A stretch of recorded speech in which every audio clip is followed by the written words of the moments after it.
अगर आपकी डिलीवरी जनवरी में है, यानी कि आपकी डिलीवरी में 1 से 2 महीने का समय बचा है, तो आप क्या चीजें कर सकते हैं। नमस्कार, स्वागत है आप सभी का बेबी केयर फैमिली पर। आज की इस वीडियो में हम चर्चा करेंगे कुछ ऐसे टिप्स के बारे में जिनकी मदद से आपकी नॉर्मल डिलीवरी के चांसेस बढ़ जाएंगे। साथ ही हम आपको कुछ ऐसे टिप्स भी देंगे जिनकी मदद से आपको डिलीवरी के बाद भी मदद मिलेगी। तो आइए बिना किसी देरी के वीडियो को शुरू करते हैं। नंबर 1, जनवरी का महीना बहुत अधिक ठंड का होता है, तो सबसे ज़रूरी चीज़ है आपको इस बात का ध्यान रखना है कि डिलीवरी से पहले आप ठंड से बचे रहें। साथ ही डिलीवरी के समय और डिलीवरी के बाद भी आपको अपनी और अपने बेबी की ठंड से प्रोटेक्शन करनी है। आपको अपने डिलीवरी बैग में वुलन्स के कपड़े अच्छे से रखने हैं और अपने आप को और बेबी को अच्छे से फुली कवर रखना है। डिलीवरी से पहले भी आपको ठंड से बचना है ताकि इसका इफेक्ट आपकी डिलीवरी पर ना पड़े।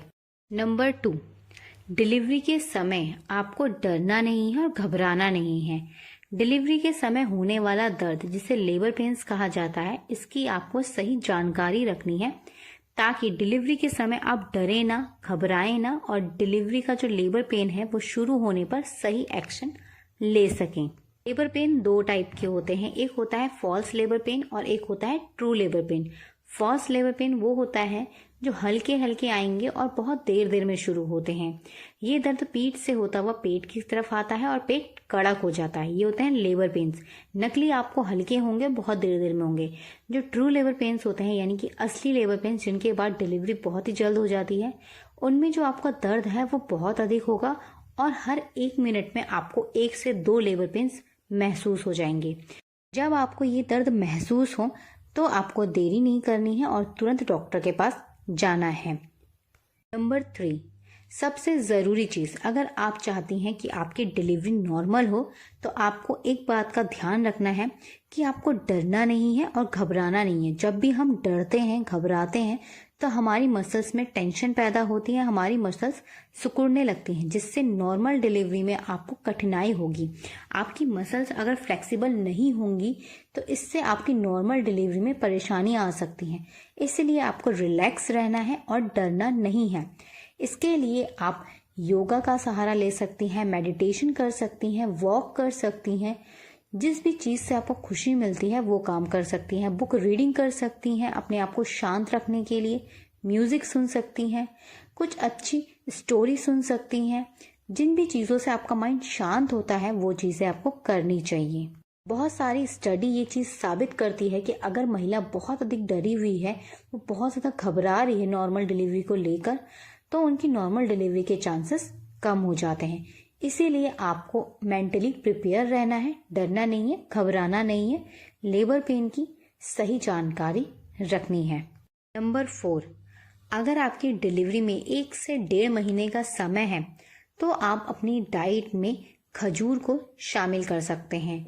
बहुत सारी स्टडी ये बताती हैं अगर आप अपनी डाइट में खजूर 1 से 2 महीने पहले से शामिल करते हैं तो आपकी नॉर्मल डिलीवरी के जो चांस है उसे बढ़ने में मदद मिलती है।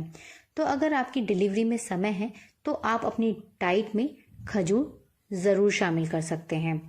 आप रोज़ाना 4 से 5 खजूर का सेवन कर सकते हैं, मगर खजूर खाने से पहले आप डॉक्टर की सलाह ज़रूर लीजिएगा। नंबर 5, देसी घी। हमारे घर के बड़े बुजुर्ग अक्सर कहते हैं अगर आपको नॉर्मल डिलीवरी चाहिए तो आपको देसी घी का सेवन करना चाहिए। और इसी चीज़ की सलाह आजकल हमें हमारे डॉक्टर्स भी देते हैं। हमारे डॉक्टर्स भी हमसे कहते हैं प्रेगनेंसी में 4थे महीने के बाद से हम घी अपनी डाइट में शामिल कर सकते हैं। बहुत सारी प्रेग्नेंट लेडीज़ की जो प्रेगनेंसी है उनमें कॉम्प्लिकेशंस होते हैं, जिसकी वजह से हो सकता है उन्हें देसी घी खाने को मना किया जाए। मगर अगर आपकी प्रेगनेंसी में कोई भी कॉम्प्लिकेशंस नहीं है तो आप देसी घी का इस्तेमाल कर सकते हैं। नंबर 6, जब भी आपके लेबर पेन शुरू हो जाते हैं तो उसके बाद आपको वॉक ज़रूर करनी चाहिए। कहा जाता है लेबर पेन्स के समय अगर हम वॉक करते हैं डिलीवरी से पहले तो इससे मदद मिलती है हमारे सर्विक्स को आसानी से खुलने में। जब हमारे सर्विक्स का मुंह 10 सेंटीमीटर अच्छे से खुल जाता है तो हमारी नॉर्मल डिलीवरी बहुत ही आसानी से हो जाती है। इसीलिए अगर आपके लेबर पेन शुरू होते हैं तो आपको वॉक ज़रूर करनी चाहिए। मगर कई बार लेबर पेन शुरू होने के बाद एक महिला से वॉक नहीं की जाती है। अगर आपके साथ भी ये प्रॉब्लम आ रही है, आपसे वॉक नहीं की जा रही है, तो आपको ज़बरदस्ती वॉक नहीं करनी है और डॉक्टर से बात करनी है कि मुझसे वॉक नहीं हो रही है, आप एक बार चेक कीजिए। नंबर 7, आपको एक बात का ध्यान रखना है कि आपके शरीर में पानी की कमी ना हो। अगर डिलीवरी से पहले आपकी बॉडी में डिहाइड्रेशन होगा तो भी आपको नॉर्मल डिलीवरी के लिए परेशानियां आ सकती है।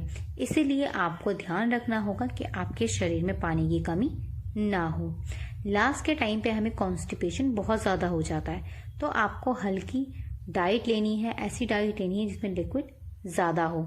इसी के साथ आप 1 से 2 महीने पहले गुनगुने पानी का सेवन भी कर सकते हैं। डिलीवरी से पहले कहा जाता है कि हमें गुनगुने पानी का सेवन करना चाहिए, जिसकी वजह से हमें मदद मिलती है हमारे सर्विक्स का मुंह ओपन होने में।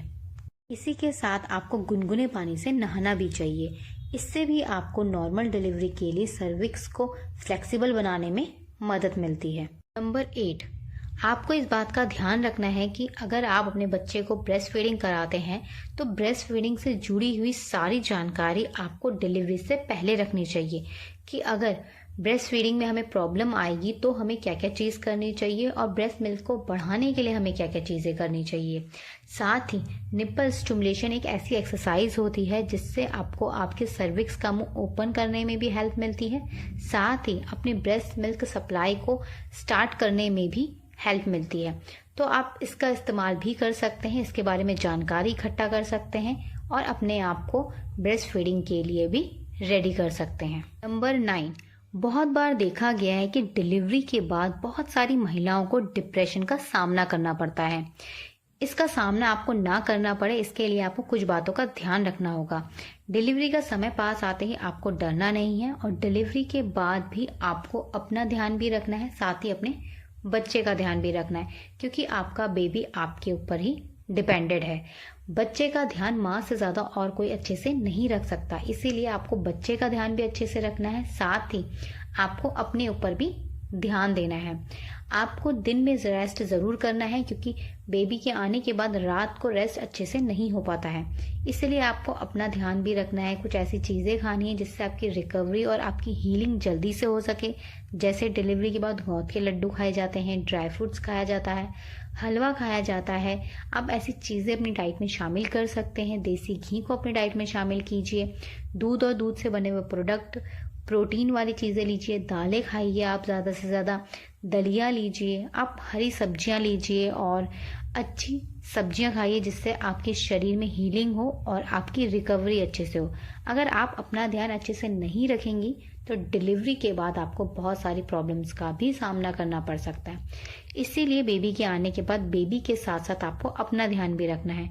बेबी का ध्यान कैसे रखते हैं और किन बातों का ध्यान रखना है, इसकी जानकारी भी आपको अभी से रखनी चाहिए, ताकि बाद में आपको ज़्यादा प्रॉब्लम्स फेस ना करनी पड़े। नंबर 10, अभी से आपको बेबी से जुड़ी हुई चीज़ों के बारे में जानना चाहिए। अगर आपकी डिलीवरी में अभी समय है 1 से 1.5 महीने का या 2 महीने का, तो आपको इस समय बेबी से जुड़ी हुई हर चीज़ की जानकारी रखनी है कि बेबी का देखभाल कैसे करना है। अगर बच्चे सर्दियों में पैदा होता है तो आपको क्या करना है, अगर आपका बच्चा गर्मियों में होगा तो आपको क्या चीज़ें करनी चाहिए, बच्चे का ध्यान कैसे रखना है, बच्चे के केयर कैसे करनी है, इन सभी चीज़ों की आपको जानकारी रखनी है, ताकि डिलीवरी के बाद जब बेबी हो जाए तो आपको ज़्यादा प्रॉब्लम ना आए। डिलीवरी के बाद हम बहुत ज़्यादा कमज़ोर होते हैं, साथ ही हम किसी से बात करना या कोई और चीज़ के बारे में सोच नहीं पाते हैं। इसलिए बेबी से जुड़ी हुई हर चीज़ की जानकारी आपको पहले से रखनी चाहिए, ताकि आपको ज़्यादा प्रॉब्लम ना हो। ब्रेस्ट फीडिंग में बहुत सारी प्रॉब्लम्स आती हैं, इसलिए ब्रेस्ट फीडिंग की भी आपको पहले से जानकारी ज़रूर रखनी चाहिए। एक माँ से ज़्यादा अच्छा ध्यान बच्चे का कोई नहीं रख पाता है, इसीलिए जब भी आप अपने बच्चे का ध्यान रखें तो पॉजिटिव होकर रखें और अपने मन को शांत रखें, खुद को डिप्रेशन से बचाएं। डिलीवरी के बाद बहुत सारे लोग हमसे मिलने आते हैं और हर कोई अपनी अपनी एडवाइस देता है, जिसकी वजह से एक महिला परेशान भी हो जाती है। इसीलिए आपको सबकी एडवाइस सुननी ज़रूर है, मगर उस पर रिएक्ट नहीं करना है, क्योंकि बहुत बार हम बहुत लोगों की बातें सुनते हैं जिसकी वजह से हमें डिप्रेशन होता है। अगर एक महिला डिप्रेस्ड होगी तो वो ब्रेस्ट फीडिंग भी अच्छे से नहीं कर पाएगी और बच्चे के ऊपर भी उस डिप्रेशन का इफेक्ट पड़ेगा। इसीलिए बहुत ज़्यादा ज़रूरी है कि एक महिला को शांत रहना चाहिए। इसी के साथ आपको अपना ध्यान 1 से 2 महीने अच्छे से रखना चाहिए। आपको ऐसी चीज़ों का सेवन करना है जिससे आपकी बॉडी हील होती है। आपको अदरक और अजवाइन का जो पानी है वो 1 से 2 महीने लगातार लेना चाहिए। इसको लेने से आपकी बॉडी में अच्छी रिकवरी होती है और आगे आने वाली परेशानियों से आप बचे रहते हैं। ब्रेस्ट फीडिंग कराते वक्त भी आपकी बॉडी में पानी की कमी हो जाती है, इसीलिए आपको डिलीवरी के बाद भी ध्यान रखना है कि आपके शरीर में पानी की कमी ना हो। और आपको डिलीवरी के बाद भी अपने आप को भी पूरा प्रोटेक्ट करके रखना है। सर्दियों में कैप पहननी है, सॉक्स पहनने हैं और अपने आप को ठंड से प्रोटेक्ट करना है, फुली कवर रखना है।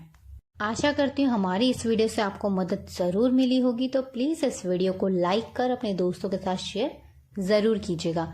कोई भी सवाल या सुझाव हो तो कमेंट करके ज़रूर लिखिएगा। हमारी वीडियो को पूरा देखने के लिए आप सभी का धन्यवाद। अगर आप हमें फेसबुक पर देख रहे हैं तो प्लीज़ हमें फॉलो ज़रूर कीजिएगा। अगर आप हमें यूट्यूब पे देख रहे हैं तो हमें सब्सक्राइब ज़रूर कीजिएगा, साथ ही बेल आइकन ज़रूर प्रेस कीजिएगा। मिलते हैं आपसे नेक्स्ट वीडियो में, तब तक के लिए अपना ध्यान रखिएगा। धन्यवाद।